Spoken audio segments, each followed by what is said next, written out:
آج کی صبح ہم زبور 22 سے خدا کا کلام سنیں گے۔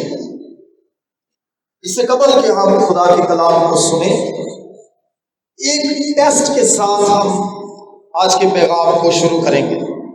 ٹیسٹ یہ ہوگا کہ آپ اس زبور کی 31 آیات ہیں، ہم گننا شروع کریں گے کہ کتنے جسمانی اعضاء کا تذکرہ زبور نویس جو ہے وہ زبور 22 کے اندر کرتا ہے۔ جیسے جیسے بتاتے جائیں گے میں گنتا چلا جاؤں گا اور پھر ہم آگے بڑھیں گے۔ جی بتائیں، کتنے جسمانی یا انسانی اعضاء کا تذکرہ اس زبور کے اندر کیا گیا ہے؟ جی کون پہل کرے گا؟ منہ کا ذکر ہے، ٹھیک ہے۔ کون سی آیت ہے؟ 7ویں آیت، ٹھیک ہے جی۔ پیٹ کا ذکر ہے، 2 ہو گئے۔ ہاں، زبان کا ذکر ہے، ٹھیک ہے، 15ویں آیت۔ سر کا ذکر ہے، 7ویں آیت ہے، ٹھیک ہے۔ ہاں، پیٹ کا ہو گیا ہے جی، آگے چلیں۔ کس کا؟ ہڈیوں کا ذکر ہے، شاباش۔ ہاں، دل کا ذکر ہے، سینے کا ذکر ہے، آنکھوں کا ذکر ہے۔ کہاں کون سی آیت کا؟ آیت بتائیں۔ آنکھوں کا نہیں ذکر آیا، وہ براہ راست نہیں آیا، گھورتے ہیں اس لیے لیا جا سکتا ہے، لیکن آنکھ کا لفظ استعمال نہیں ہوا۔ زبان کا ہوا استعمال، شاباش۔ تالو کا ذکر ہوا ہے، میری زبان میرے تالو سے چپک گئی، خشک ہو گئی۔ کس کا؟ دل کا ذکر آیا ہے، اور ہاتھوں کا ذکر آیا ہے، پاؤں کا ذکر آیا ہے، جان کا ذکر آیا ہے۔ میں رات کیلکولیٹ کر رہا، تقریباً اگر جان کو بھی شامل کر لیا جائے تو 11 جسمانی اعضاء کا ذکر جو ہے زبور نویس زبور 22 کے اندر کرتا ہے۔ پیٹ، منہ، سر، ہڈیاں، دل، سینہ، زبان، تالو، ہاتھ، پاؤں، اور پھر 11واں جان۔ یہ ٹینجیبل نہیں ہے، اسے چھوا نہیں جا سکتا جان کو، لیکن انسانی جسم کے ساتھ اس کا گہرا تعلق ہے۔ ایک اور چھوٹا سا ٹیسٹ، اس زبور کے اندر کتنے جانوروں اور حشرات کا ذکر ہے؟ جلدی کے ساتھ پھر ہم آگے بڑھتے ہیں جی۔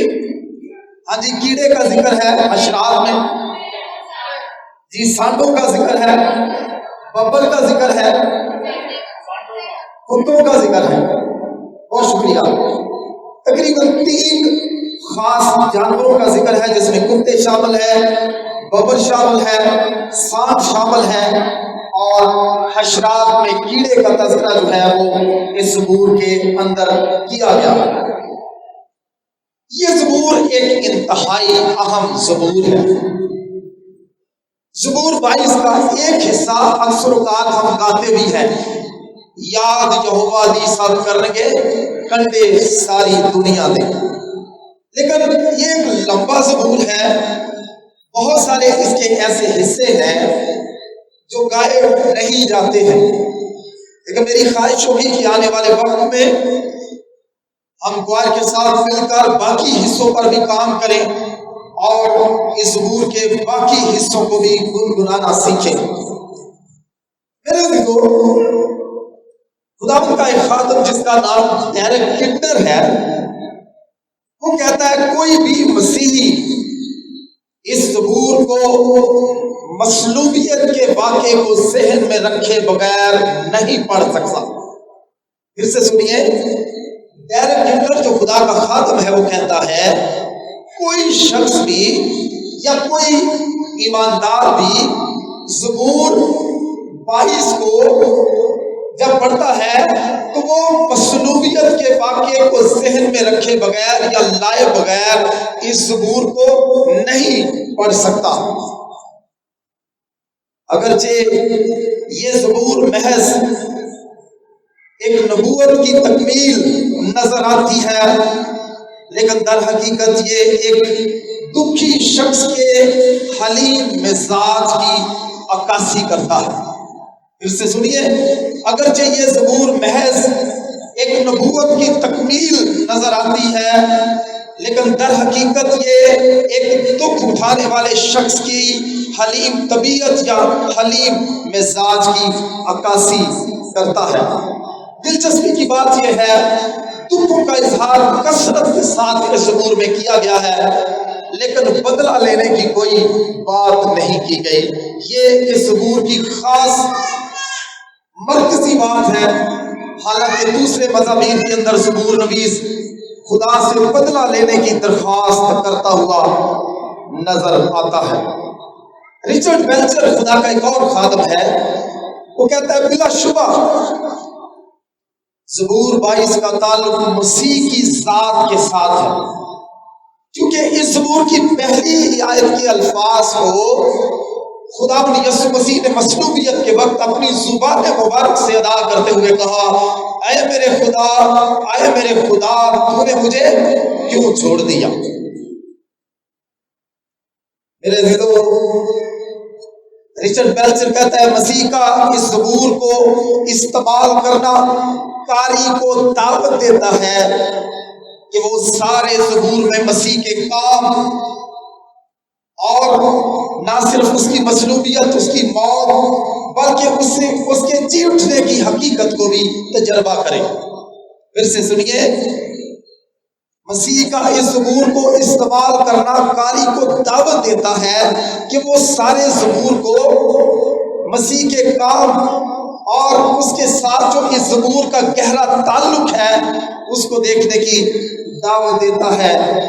ریچرڈ بیلچر یہ بھی کہتا ہے باوجود کہ اس زبور کا زیادہ تعلق جو ہے مسیح کے ساتھ نظر آتا ہے، لیکن کبھی بھی ہمیں اس زبور کو صرف مسیح کے ساتھ نہیں جوڑنا چاہیے، بلکہ اس شخص کے ساتھ بھی اس کا تعلق جوڑنا چاہیے جس نے پہلے اس زبور کو لکھا۔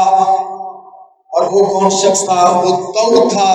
داؤد اپنے تجربات کو دراصل اس زبور میں بیان کرتا ہے، لیکن جو باتیں وہ لکھتا ہے اس کا اطلاق یا ان پیشن گوئیوں کی تکمیل خداوند یسوع مسیح کی ذات پاک پر بھی ہوتی ہوئی دکھائی دیتی ہے۔ پہلی آیت کا یسوع مسیح کے ساتھ گہرا تعلق ہے، اے میرے خدا، اے میرے خدا، تو نے مجھے کیوں چھوڑ دیا؟ پھر ہم دیکھتے ہیں کہ خداوند کا کے کلام نے خداوند یسوع مسیح یہاں پر 7ویں آیت میں کہتے ہیں میں اپنی سب ہڈیوں گن سکتا ہوں، وہ مجھے تاکتے اور گھورتے ہیں۔ خاص طور پر 18ویں آیت آپ دیکھ سکتے ہیں، وہ میرے کپڑے آپس میں بانٹتے ہیں اور وہ میری پوشاک پر برا ڈالتے ہیں۔ یہ ساری باتیں جو ہیں ان کا تعلق خدا یسوع مسیح کی ذات اقدس کے ساتھ بہت زیادہ ہے۔ اس لیے زبور لمبا ہے، میں آپ کو دعوت دوں گا کہ کل جب آپ جاتے ہیں آپ اس زبور کو بغور پڑھیں۔ اس کے آپ 2 حصے کر سکتے ہیں آسانی کے ساتھ اس زبور کو سمجھنے کے لیے۔ پہلی آیت سے لے کر 22ویں آیت تک میرے عزیزو زبور نویس اپنی درخواست کو گلے اور شکوے کی صورت میں خدا کے سامنے رکھتا ہے۔ پھر سے سنیے، زبور 22 کی پہلی آیت سے لے کر 22ویں آیت تک زبور نویس جو ہے وہ اپنے دکھ کو، اپنے گلے کو، شکوے کو دعا کی صورت میں اپنے خداوند کے سامنے رکھتا ہوا نظر آتا ہے۔ جبکہ میرے عزیزو زبور 22 کی 23ویں آیت سے لے کر 31ویں آیت تک زبور نویس جو ہے وہ شکر گزاری کرتا ہے اس دعا کے لیے، اس التجا کے لیے جو اس نے خداوند کے سامنے رکھی ہے، اور پھر خداوند نے اس کے لیے اپنی قدرت کے کام کو ظاہر کیا ہے۔ اور پھر 23ویں آیت سے لے کر باب کے آخر تک وہ خداوند کی شکر گزاری کرتا ہوا نظر آتا۔ دیکھیں گے کہ اس شکر گزاری کے 3 خاص پہلو ہیں جن کا ذکر میں کروں گا۔ میرے لیے یہ بڑی مشکل تھی کہ میں اس زبور کو کس طرح سے آسان طریقے سے آپ کے سامنے رکھ سکوں، مجھے کافی اس سلسلے میں محنت کرنا پڑی اور میں نے کوشش کی ہے کہ سادہ انداز سے اس پورے زبور کو کور کیا جائے۔ پہلی چیز جو آج کی صبح ہمیں سیکھنی ہے وہ کیا ہے؟ پہلی چیز ہمیں یہ سیکھنی ہے کہ زبور نویس اس زبور کے اندر خدا سے شکوہ اور شکایت کرتا ہوا نظر آتا ہے۔ زبور نویس اس زبور کے اندر بنیادی طور پر خدا سے شکوہ کرتا ہوا نظر آتا ہے، گلہ کرتا ہوا نظر آتا ہے۔ آئیے غور کریں، پہلی آیت میں زبور نویس کیا کہتا ہے؟ اے میرے خدا، اے میرے خدا، تو نے مجھے کیوں چھوڑ دیا؟ پہلا گلہ زبور نویس کیا ہے کہ خدا نے اسے کیوں چھوڑ دیا ہے۔ زبور نویس پہلے حصے میں پہلا نقطہ جو میں آپ کے سامنے بیان کر رہا ہوں وہ یہ ہے کہ زبور نویس اپنے چھوڑے جانے کے لیے خداوند سے گلہ گزاری کرتا ہوا نظر آتا ہے۔ چھوڑ دیا ہے تو نے مجھے۔ دوسرا اس کا گلہ کیا ہے؟ تو میرے نالا اور فریاد سے کیوں دور رہتا ہے؟ تو میرے نالا اور فریاد سے کیوں دور رہتا ہے؟ پہلی آیت کے دوسرے حصے کے اندر وہ دوسرا گلہ خدا سے کرتا ہوا نظر آتا ہے۔ میرے عزیزو، تیسرا گلہ جو دوسری آیت کے اندر نظر آتا ہے وہ خدا سے کرتا ہے، میرے خدا میں دن بھر پکارتا ہوں اور تو جواب نہیں دیتا۔ وہ کہتا ہے رات کو بھی خدا میں تجھ سے فریاد کرتا ہوں، دن کو بھی میں تیرے سامنے آ کر تجھ سے فریاد کرتا ہوں، التجا کرتا ہوں، گزارش کرتا ہوں، اپنی دعاؤں کو، مناجاتوں کو خدا میں تیرے سامنے رکھتا ہوں، لیکن تو نے تو مجھے چھوڑ دیا۔ تو میرے نالا اور فریاد سے دور رہتا ہے۔ پکارنے کے باوجود صبح کو بھی پکارتا ہوں، رات کو بھی پکارتا ہوں، دعا کا سلسلہ بدستور دن و رات جاری ہے، لیکن خدا تو نے مجھے چھوڑا ہوا ہے، تو دور ہے، تو جواب نہیں دیتا۔ اس کو ایک اور گلہ ہے، 11ویں آیت دیکھیں، وہ کہتا ہے اس لیے کوئی مددگار نہیں۔ اسے لگتا ہے کہ خدا بھی اس کا مددگار نہیں ہے۔ یہ بھی اس کا گلہ ہے، یہ اس کا چوتھا گلہ ہے۔ پانچواں گلہ کیا ہے؟ تو نے مجھے خاک میں ملا دیا، تو نے مجھے خاک میں ملا دیا، یہ اس کا پانچواں گلہ ہے۔ سو اس زبور کے اندر پہلے حصے میں یا پہلی آؤٹ لائن جو ہم اپنے سامنے رکھ سکتے ہیں، زبور نویس 5 قسم کے خاص گلے ہیں، شکوے ہیں جو خدا سے کرتا ہے، اور وہ کہتا ہے خدا نے اسے چھوڑ دیا ہے، وہ اس کے نال اور فریاد سے دور رہتا ہے، وہ پکارتا ہے، دن اور رات پکارتا ہے، لیکن خدا جواب نہیں دیتا۔ اب اس کا کوئی مددگار نہیں ہے، حتیٰ کہ خدا نے اسے خاک میں ملا دیا ہے۔ میرے عزیزو، خدا کے بے شمار خادم جن کو میں نے اس زبور کے لیے پڑھا، وہ کہتے ہیں کہ ایک ایماندار، نہ صرف داؤد نے اس چیز کا تجربہ کیا خدا کے چھوڑے جانے کا، جب خدا کے بندہ ایوب پر مصیبتیں آئی اسے بھی ایسا ہی محسوس ہوا کہ خدا نے اسے چھوڑ دیا۔ خدا اس کے نالا اور فریاد پر کان نہیں لگاتا، اور یہ تجربہ نہ صرف داؤد نے کیا، نہ صرف ایوب نے کیا، یہ تجربہ میرے عزیزوں ہمارے خداوند یسوع مسیح نے بھی صلیب پر کیا، اور خداوند یسوع مسیح نے بھی اپنے آسمانی باپ سے گلہ کیا، اے میرے خدا، اے میرے خدا، تو نے مجھے کیوں چھوڑ دیا؟ خداوند یسوع مسیح کے یہ الفاظ، خداوند کے بندہ کے یہ الفاظ، داؤد کے یہ الفاظ گہرے دکھ کی حقیقت کو بیان کرتے ہیں کہ ایماندار جب خدا کی طرف سے انہیں خاموشی نظر آتی ہے، جب وہ اپنے مسائل کو، اپنی پریشانیوں کو، دکھوں کو خدا کے سامنے رکھتے ہیں، اور خدا کی طرف سے گویا ایسے معلوم ہوتا ہے کہ دروازہ بند ہے، دعا پر دعا کیے جاتے ہیں، خادموں کو کہتے ہیں، پریئر ریکویسٹ رکھتے ہیں، اور جب کوئی جواب نہیں آتا تو ہماری بھی کیفیت خدا ان کے بندہ داؤد جیسی ہوتی ہے، یسوع جیسی ہوتی ہے، ایوب جیسی ہوتی ہے، اور ہم بھی ایسا ہی فیل کرتے ہیں کہ جیسے خدا نے ہمیں چھوڑ دیا ہے، خدا دور چلا گیا ہے، خدا ہماری دعاؤں کا جواب نہیں دیتا۔ میرے عزیزو، ہو سکتا ہے کہ کوئی شخص کہے نہیں جی خدا نے میری تو ساری سنتا ہے۔ میرا سوال یہ ہے، کیا ہم یسوع سے بڑے ہیں؟ ہرگز نہیں۔ اگر وہ داؤد کی نہیں سن رہا، یا اس کو محسوس ایسا ہو رہا ہے، یا ایوب کو ایسا محسوس ہو رہا ہے کہ وہ اس کی نہیں سن رہا، اس نے چھوڑ دیا ہے، اسے جواب نہیں دیتا، ایسا ہی تجربہ خدا یسوع مسیح نے کیا۔ اگر میرے اور آپ کے منجی کو ایسے تلخ تجربے سے گزرنا پڑا تو یہ کبھی مت بھولیں کہ آپ کو بھی ایسے تلخ تجربے کا سامنا کبھی نہ کبھی زندگی میں کرنا پڑ سکتا ہے، یا آپ نے کیا ہوگا یا آپ کو کرنا پڑے گا۔ پھر سے سنیے، پہلے حصے میں خداوند کا بندہ داؤد گلا کرتا ہے، تو نے مجھے چھوڑ دیا ہے، میرے نال اور فریاد سے دور رہتا ہے، پکارنے کے باوجود تو جواب نہیں دیتا، کوئی مددگار نہیں ہے، تو نے مجھے خاک میں ملا دیا، تو نے مجھے خاک میں ملا دیا۔ سارا گلا، سارا شکوہ خدا ان کے سامنے رکھتا ہوا نظر آتا ہے۔ یہ ہے پہلا نقطہ۔ دوسرا نقطہ، لمبا زبور ہے، میں کوشش کر رہا ہوں سادہ انداز سے ہم اس حصے کو سمجھ سکیں۔ خدا کے بعد وہ اپنا شکوہ جو ہے وہ دشمنوں سے کرتا ہے، مخالفوں سے کرتا ہے۔ ہو سکتا ہے اس میں اس کے اپنے عزیز و قارب رشتہ دار بھی شامل ہو، کیونکہ 38 زبور کے اندر جس کے الفاظ ہیں غصے نال نہ جھڑکی مینو اے خدایا، ہم نے دیکھا تھا کہ اس کے اپنے عزیز رشتہ دار بھی اس کے مخالف تھے، اور ہم سب جانتے ہیں کہ داؤد کو اپنے ہی بیٹے ابی سلوم کی طرف سے دکھوں کا سامنا کرنا پڑا، اپنی ہی قوم کے لوگوں سے جن میں سول شامل تھا، دیگر لوگ شامل تھے، اسے مخالفت کا سامنا کرنا پڑا۔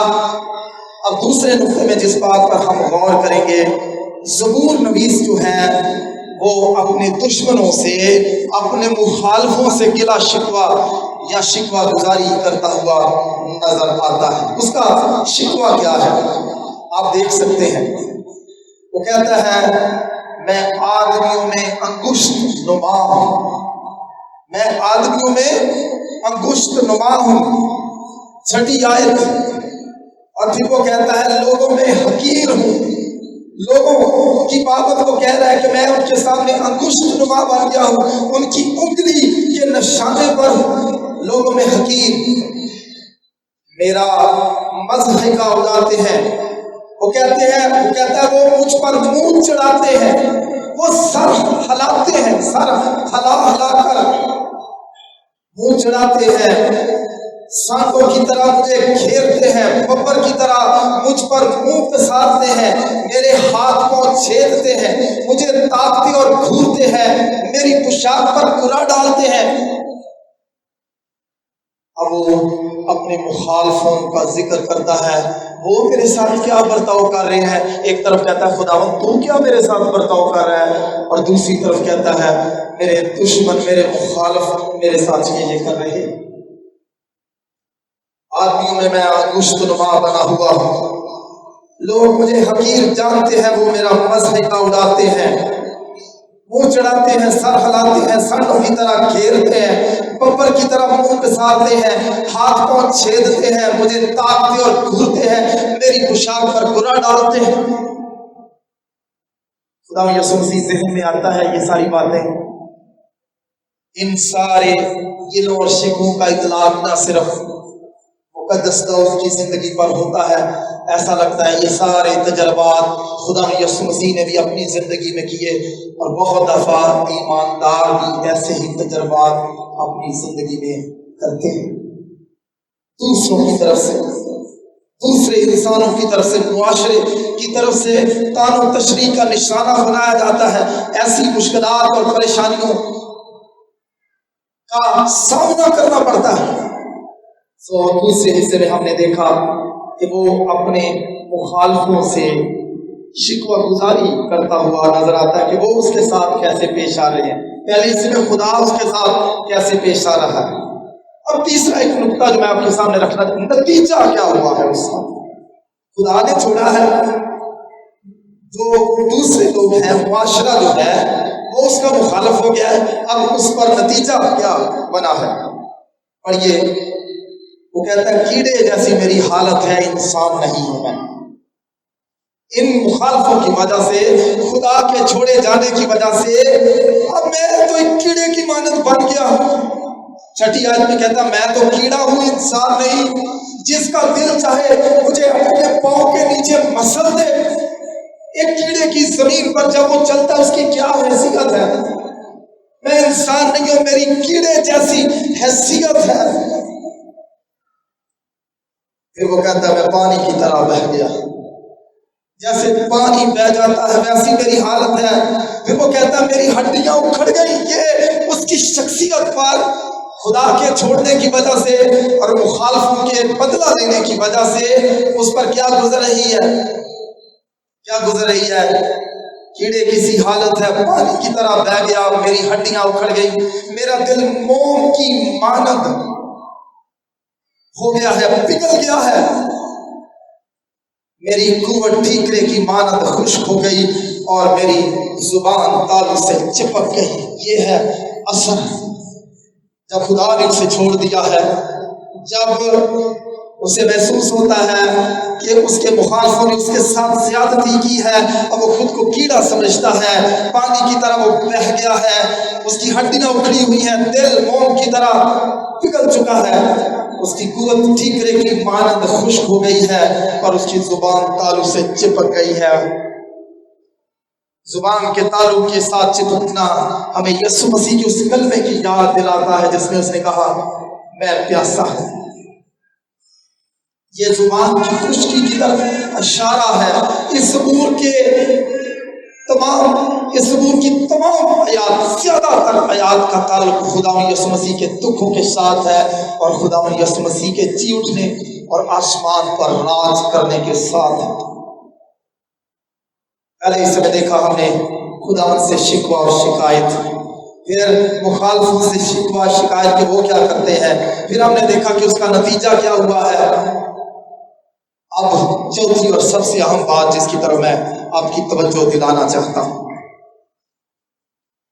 باوجود کہ خداوند نے اسے چھوڑ دیا ہے، باوجود کہ مخالف اپنا کام جاری رکھے ہوئے ہیں، اس کے ساتھ زیادتی پر زیادتی کرتے چلے جا رہے ہیں، باوجود کہ اس کے جسم میں جان نہیں رہی، پانی کی طرح بہہ گیا ہے، دل نکل چکا ہے، قوت ٹھیکرے کی مانند خشک ہو گئی ہے، زبان تالوں سے چپکی ہوئی ہے۔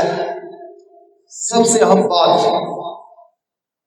زبور نویس کا ان سارے حالات کے باوجود خداوند پر بھروسہ ہے۔ زبور نویس کا ان سارے حالات کے باوجود خداوند پر بھروسہ ہے۔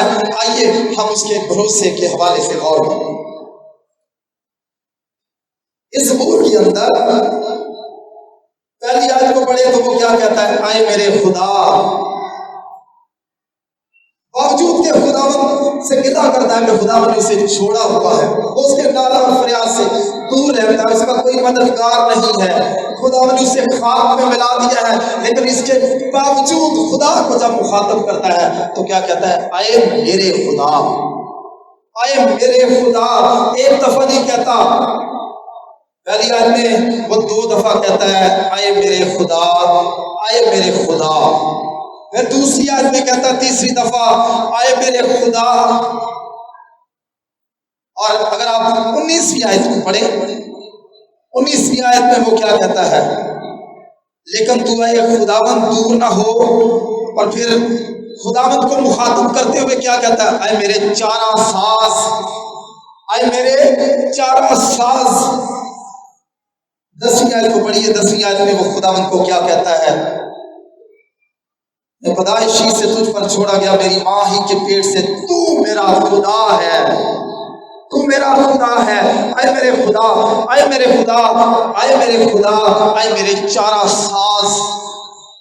باوجود کہ خدا نے چھوڑا ہوا ہے، باوجود کہ مخالف اس کے ساتھ زیادتی پر زیادتی کیے جا رہے ہیں، باوجود کہ اس کی حالت گراں ہے، وہ پریشانی اور دکھ سے دوچار ہے، اس کی حالت ناگفتہ بے ہے، کمزوری کا یہ عالم ہے کہ وہ اپنی کیفیت کو بیان کرتے ہوئے کہتا ہے کہ میری زبان تالو سے چپک چکی ہے، اس کی قوت ٹھیکرے کی مانند خشک ہو گئی ہے۔ سب لوگ اس کی ہڈیاں گن سکتے ہیں کیونکہ اس کی ہڈیاں جو ہیں وہ اکھڑ چکی ہے، لیکن ان سارے حالات کے باوجود وہ پہچانتا ہے کہ خدا اس کے لیے کیا ہے، میرا خدا۔ آئے میرے خدا، 4 دفعہ بلکہ 4 دفعہ ڈائریکٹ اس کو سے اے میرے خدا، یا اے میرے خدا کے طور پر کہتا ہے، اور سب سے اہم بات وہ اسے کہتا ہے اے میرے چارہ ساز، یعنی تو میرا مشکل کشا ہے، تو میرے پریشانیوں کو دور کرنے والا ہے، میری ساری ضروریات زندگی کو پورا کرنے والا ہے۔ میرے عزیز، باوجود کہ اسے کٹھن حالات کا سامنا ہے، خدا کی طرف سے خاموشی کا عالم ہے، دشمن اس کے ساتھ زیادتی پر زیادتی کیے جا رہے ہیں، اس کی حالت بھی ابتر ہے، لیکن خداوند پر بھروسہ اور یقین ابھی تک قائم ہے، اور وہ جانتا ہے اس کا اور اس کے خداوند کا تعلق کیا ہے۔ جب بھی خداوند کو پکارتا ہے اسے میرا خدا کہہ کر پکارتا ہے۔ ہو سکتا ہے آپ خود کو خدا کی طرف سے بھی چھوڑے گئے شخص کے طور پر سمجھتے ہو سکتا ہے کہ آپ کو دوسروں کی طرف سے بھی بے شمار مشکلات پریشانیوں کا سامنا ہو سکتا ہے آپ کی حالت بہت خراب ہو، لیکن ان سارے حالات کے باوجود داؤد کو دیکھیں، نہ صرف داؤد نے اسے کیا کہا اے میرے خدا، بلکہ ہمارے خداوند یسوع مسیح نے بھی صلیب پر باوجود کہ اسے ایسا محسوس ہوا کہ خداوند نے اس کو چھوڑ دیا، لیکن وہ اپنے آسمانی باپ کو جب پکارتا ہے تو کیا کہتا ہے، اے میرے خدا، آج کی دوپہر میں آپ کو کہنا چاہتا ہوں، باوجود آپ کو خدا کی طرف سے خاموشی، مخالفوں کی طرف سے دکھوں کا سامنا ہو، لیکن اپنے اور اپنے خدا کے درمیان رشتے اور تعلق کو کبھی نہ بھولیے کہ آپ کا تعلق اس کے ساتھ کیا ہے۔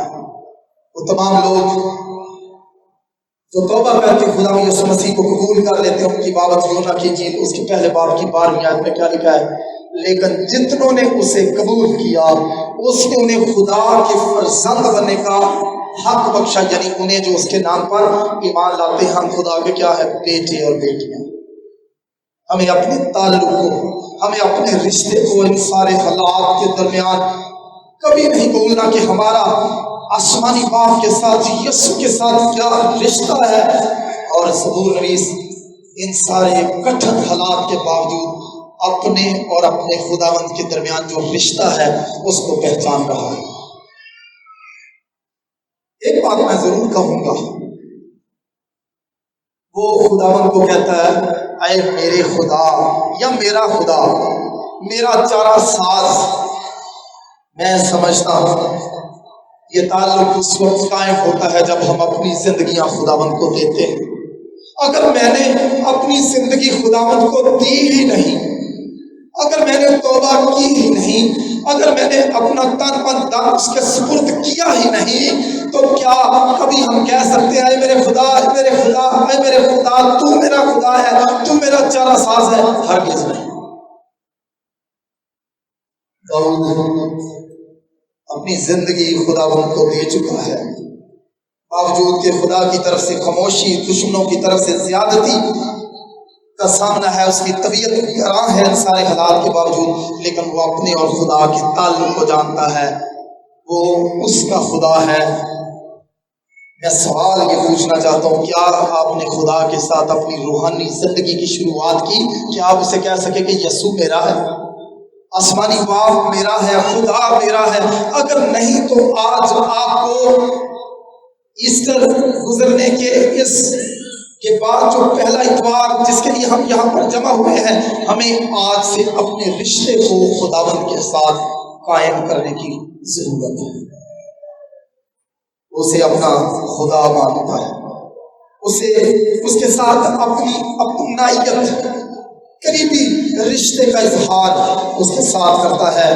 یہ ساری باتیں کیا ظاہر کرتی ہیں کہ ان سارے حالات کے باوجود اس کا بھروسہ، اس کا یقین، اس کا توکل خداوند پر ہے، اور ہمارا بھی توکل خداوند سے ختم نہیں ہونا چاہیے، حالات کیسے بھی ہوں۔ پانچویں بات جس کی طرف میں آپ کو لے کر جانا چاہتا ہوں، اس کا بھروسہ خداوند پر ہے۔ اب زبور نبی جو ہے وہ خداوند سے دعا کرتا ہے۔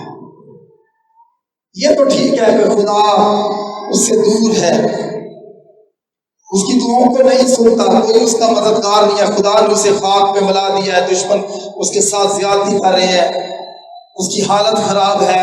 ہم نے خداوند کے بھروسے کی بابت دیکھا کہ اس کا بھروسہ، اس کا یقین خداوند پر ہے۔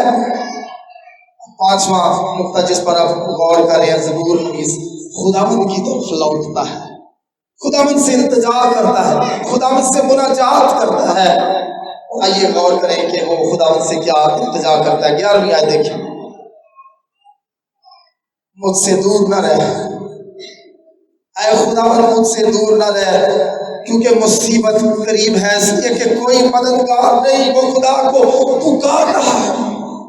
جب آپ کو ایسا محسوس ہو کہ خدا نے چھوڑ دیا ہے، دوسرے آپ کے ساتھ زیادتی کر رہے ہیں، آپ کا بھروسہ خدا کی ذات پر کم نہیں ہونا چاہیے۔ آپ کو اپنی مشکلوں کو، پریشانیوں کو لے کر خداوند کی طرف آنا چاہیے۔ اور اس زبور میں وہ کیا کہتا ہے؟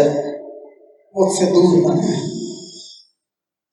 19ویں آیت میں کہتا ہے، میری مدد کے لیے جلدی کر، میری مدد کے لیے جلدی کر، دشمن تجھے ہلاک کرنے کو ہے، خداوند جلدی کر۔